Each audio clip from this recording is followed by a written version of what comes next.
നമസ്കാരം. നമ്മുടെ കട ഒരുപാട് പേര് കാണണമെന്ന് പറയുന്നുണ്ട്. ഇതാണ് നമ്മുടെ ഒരു കൊച്ചു സെറ്റപ്പ്. ഒരു ചെറിയ സെറ്റപ്പാണ്. ഇതിൻ്റെ മേക്കിംഗ് വീഡിയോ ഞാൻ പുറകെ അപ്ലോഡ് ചെയ്യാം. അപ്പോൾ എന്തായാലും പുട്ടിൻ്റെ മാവ് നനയ്ക്കുകയാണ്. വെറൈറ്റി പൊറോട്ടകൾക്ക് ഒരുപാട് പേര് വരുന്നുണ്ട്. കണ്ടില്ല, അജ്മിയുടെ പുട്ടുപൊടിയാണ് നമ്മളിപ്പോൾ ഉപയോഗിക്കുന്നത്. വെറൈറ്റി പൊറോട്ടകൾക്ക് വരുന്ന ആളുകൾ പൊറോട്ട, വെറൈറ്റി ദോശ, വെറൈറ്റി പുട്ട്. ഇപ്പോൾ വെറൈറ്റി പുട്ടെല്ലാം കഴിഞ്ഞു. ഇപ്പോൾ 7ാമത്തെ റൗണ്ട് മാവ് നനയ്ക്കുകയാണ്. നല്ല ചൂട് പുട്ടും ബീഫും അല്ലെങ്കിൽ ചിക്കനും ഒക്കെ കൂട്ടി പിടിക്കാൻ വേണ്ടി ദൂരെ നിന്ന് പോലും ഒരുപാട് പേര് വരുന്നുണ്ട്. അപ്പോൾ ഓണം കഴിഞ്ഞ് സ്റ്റാഫുകൾ എല്ലാവരും എത്തിയിട്ടില്ല. അതുകൊണ്ട് തന്നെ നമുക്ക് പിന്നെ ഏത് പണിയും കയ്യിലൊതുങ്ങും. പൊറോട്ടയെങ്കിൽ പൊറോട്ട, ടീച്ചിങ്ങെങ്കിൽ ടീച്ചിങ്, പുട്ടെങ്കിൽ പുട്ട്, പ്രോഗ്രാമെങ്കിൽ പ്രോഗ്രാം. അതേ കണ്ടില്ലേ, കറികളൊക്കെ ഒരുവിധം എല്ലാം കഴിഞ്ഞു. ബാക്കി പാത്രങ്ങളകത്തും പറക്കി വെച്ചേക്കുകയാണ്.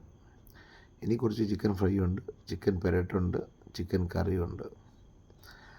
അതും ഈ പുട്ടും കൊണ്ട് മിക്കവാറും തീരും. കണ്ടില്ലേ, പുട്ടിന് വന്ന ആളുകളാണ് മിക്കവാറും വരുന്ന പയ്യന്മാരാണ്. അവനൊരു കൊച്ചു നിക്കറിട്ടുകൊണ്ട് നിൽക്കുന്നത് കൊണ്ട് അവനൊരു നാണക്കേട്. ഒരുപാട് പേര് രാത്രി വെറൈറ്റി പുട്ട് കഴിക്കാൻ വേണ്ടിയും ചൂട് പുട്ട് കഴിക്കാൻ വേണ്ടിയൊക്കെ വരുന്നുണ്ട്.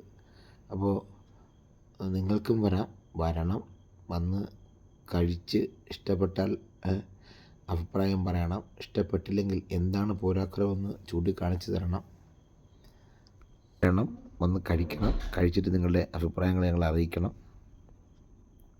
അപ്പം ചൂട് പുട്ടും ബീഫ് പെരട്ടും ബീഫ് കറിയും ബീഫ് ഫ്രൈയും അല്ലെങ്കിൽ ചിക്കൻ ഫ്രൈയും ചിക്കൻ കറിയും ചിക്കൻ പെരട്ടും ഒക്കെ കഴിക്കാനും പുട്ട് ബിരിയാണി കഴിക്കാനും ഒക്കെ ആളുകൾ വരുന്നുണ്ട്.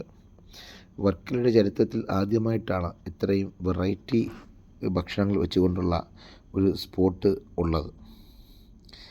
ഇത് ഇത്രയും വെറൈറ്റി ഭക്ഷണം വെച്ചുകൊണ്ട് വേറൊരു കട ഉണ്ടോ എന്ന് എനിക്കറിയില്ല. ഉണ്ടെങ്കിൽ ഒന്ന് കമൻറ്റ് ചെയ്തേക്കണേ. 10ഓളം വെറൈറ്റി പുട്ടുകൾ നോർമലി നമുക്കുണ്ട്. അതേപോലെ തന്നെ കട്ടന് ഒരുപാട് പേര് വരുന്നുണ്ട്. ചായ ചോദിച്ചുകൊണ്ട് ഒരുപാട് പേര് വരുന്നുണ്ട്. വരുന്ന ആഴ്ച മുതൽ മുന്തിരിക്കട്ടനും മസാല മുട്ടയും വീണ്ടും സ്റ്റാർട്ടാവും. ഞാനിപ്പോൾ പുട്ടിന് ഭയങ്കര എക്സ്പെർട്ടാണ് കേട്ടോ.